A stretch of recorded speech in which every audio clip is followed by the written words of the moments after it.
छोटे से गांव में रहती थी प्रिया। प्रिया की उम्र 32 साल की थी और वो ऐसी औरत थी जो देखने में इतनी आकर्षक थी कि गांव के लोग उसे देखकर मन ही मन सोचते रह जाते। उसकी आंखें बड़ी बड़ी और होंठ इतने नरम कि मुस्कुराते ही दिल को छू लेते। उसका बदन सुडौल, कमर पतली और कूल्हे थोड़े गोल जो चलते वक्त हल्की लहर पैदा करते। वो साड़ी में रहती तो लगता जैसे कोई सपनों की रानी हो, लेकिन घर के कामों में कभी कभी वो कुर्ता और लेगिंग्स पहन लेती। गांव के थरकी टाइप के आदमी उसे देखकर सोचते कि कार ऐसी बहू घर में आती तो दिन रात कैसे गुजरते, मज़ा आ जाता।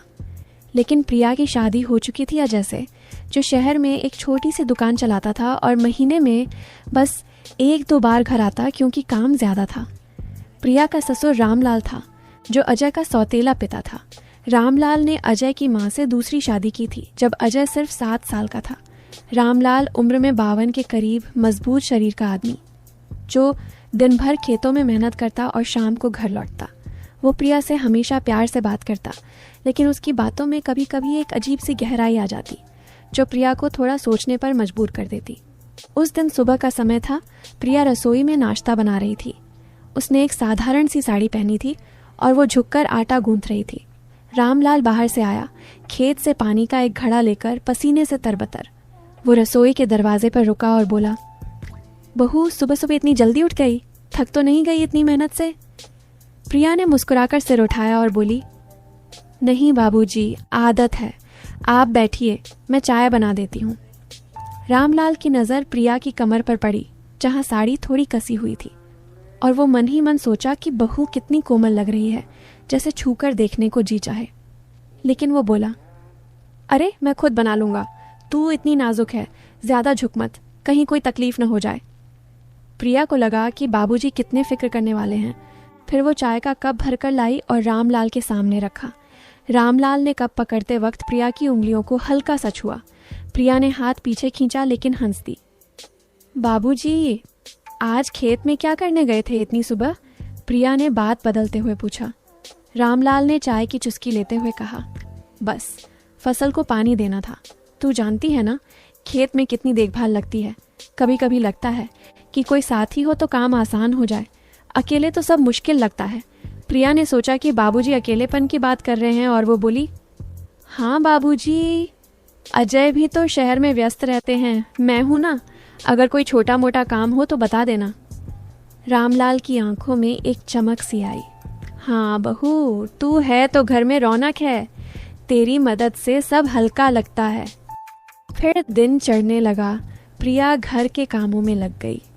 वो आंगन में झाड़ू लगा रही थी। बालों की चोटी थोड़ी ढीली हो गई थी और झुकते वक्त उसके बाल चेहरे पर आ रहे थे। रामलाल घर के एक कोने में बैठा पुरानी डायरी देख रहा था, लेकिन उसकी नज़र प्रिया पर टिकी थी। वो सोच रहा था कि बहू कितनी ताजगी से भरी लग रही है, जैसे कोई नई बहार आई हो। प्रिया ने महसूस किया कि बाबूजी देख रहे हैं तो वो बोली, बाबूजी क्या हुआ, कोई बात है? रामलाल ने डायरी बंद की और हंसकर बोला, नहीं बहू, बस तुझे देखकर पुरानी यादें ताज़ा हो गईं। तेरी सास भी ऐसी ही मेहनती थी, लेकिन तू तो उससे भी ज़्यादा चमकदार है। प्रिया शर्मा गई, लेकिन खुश भी हुई कि बाबूजी तारीफ कर रहे हैं। वो सोचती कि ये ससुर बहू के रिश्ते में सामान्य है। फिर दोपहर को प्रिया ने खाना बनाया, रामलाल के लिए स्पेशल सब्जी और रोटी। दोनों साथ बैठकर खा रहे थे। रामलाल बोला, बहू तेरे हाथ का खाना तो जादू जैसा है, खाते वक्त लगता है कि और कुछ चाहिए ही नहीं, बस यूं ही चलता रहे। प्रिया ने कहा, बाबूजी आप इतनी तारीफ करते हैं, मैं क्या कहूँ? रामलाल ने आंख मिचकाकर बोला, तारीफ तो बनती है, घर में हम दो ही तो हैं, एक दूसरे को खुश रखना पड़ता है। कभी लगता है कि अजय यहाँ होता तो मज़ा आता, लेकिन तू है तो सब संभला हुआ लगता है। प्रिया ने सोचा कि बाबूजी कितने अकेले महसूस करते हैं, सौतेले होने के बावजूद अजय को कितना प्यार करते हैं। फिर शाम ढलने लगी। प्रिया बगीचे में जाकर कुछ पौधों को पानी दे रही थी। रामलाल आया, हाथ में एक पुरानी तस्वीर लेकर। वो बोला, बहू देखिए, अजय की बचपन की फ़ोटो है। मैंने उसे ऐसे ही पाला है जैसे अपना बेटा, लेकिन कभी कभी लगता है कि वो मुझे दूर का मानता है। प्रिया ने तस्वीर देखी और मुस्कुराई। बाबूजी, आप उनको कितना प्यार करते होंगे ना। अजय भी आपको बहुत मानते हैं, बस काम की वजह से कह नहीं पाते।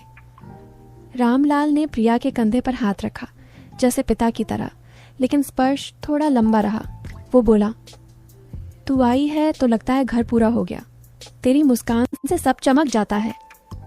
प्रिया का दिल थोड़ा तेज धड़का, लेकिन वो बोली, बाबूजी, आप भी तो घर की शान हैं। उतना कह के वो काम में लग गई, फिर रात हो गई। प्रिया अपने कमरे में लेटी थी, लेकिन नींद नहीं आ रही थी। वो सोच रही थी कि रामलाल की बातों में इतनी गहराई क्यों है। तभी दरवाजे पर हल्की दस्तक हुई। प्रिया उठी और दरवाज़ा खोला।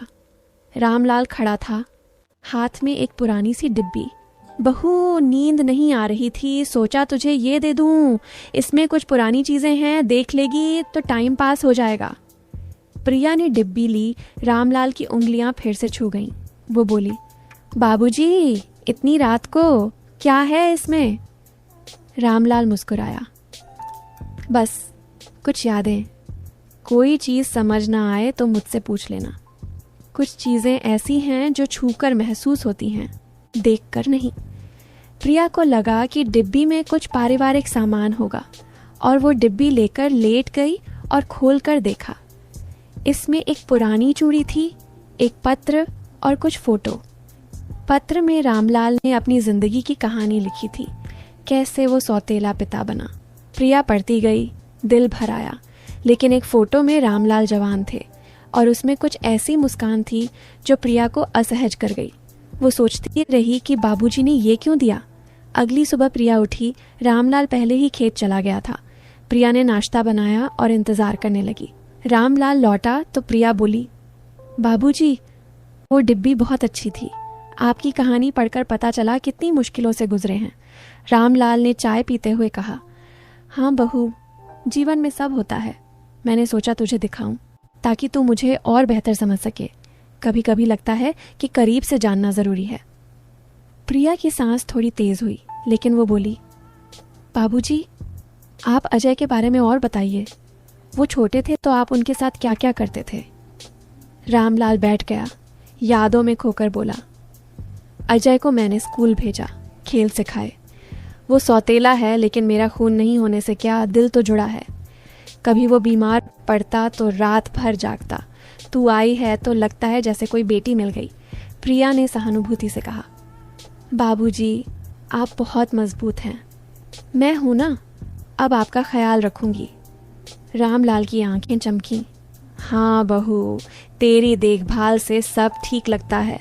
दिन बीतते गए। प्रिया और रामलाल की बातें बढ़ने लगीं। एक दिन प्रिया घर की पुरानी अलमारी साफ कर रही थी, ऊपर चढ़कर सामान निकाल रही थी। अचानक उसका पैर फिसला, लेकिन रामलाल ने नीचे से पकड़ लिया, उसकी कमर को थामकर। प्रिया का दिल जोर से धड़का। रामलाल का हाथ गर्म था। वो बोली, बाबूजी, शुक्रिया। गिर जाती।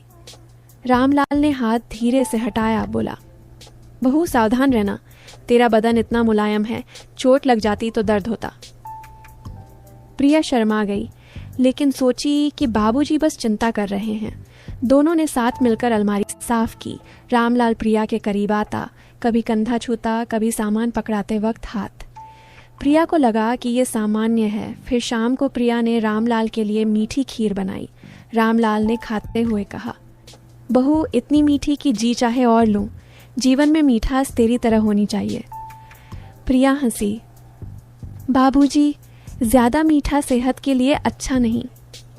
रामलाल बोला, मीठा तो जरूरी है, वरना जीवन फीका।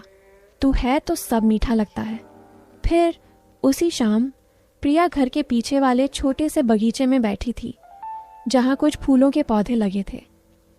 वो एक किताब पढ़ रही थी जो रामलाल ने उसे कुछ दिन पहले दी थी।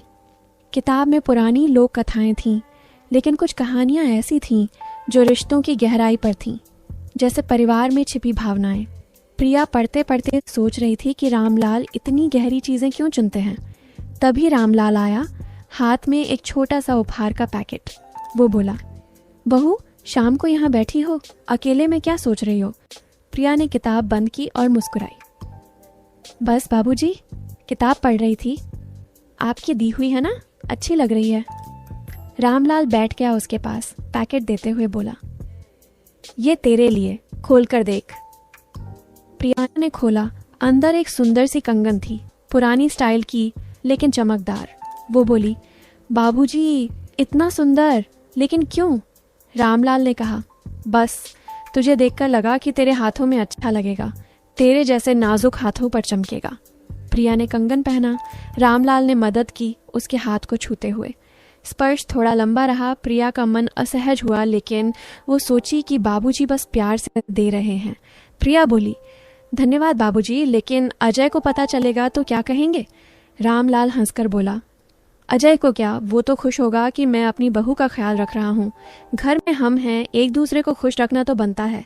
फिर रात को खाना खाते वक्त रामलाल बोला, बहू आज तूने जो दाल बनाई है वो इतनी स्वादिष्ट है कि जी चाहे चाट लूं।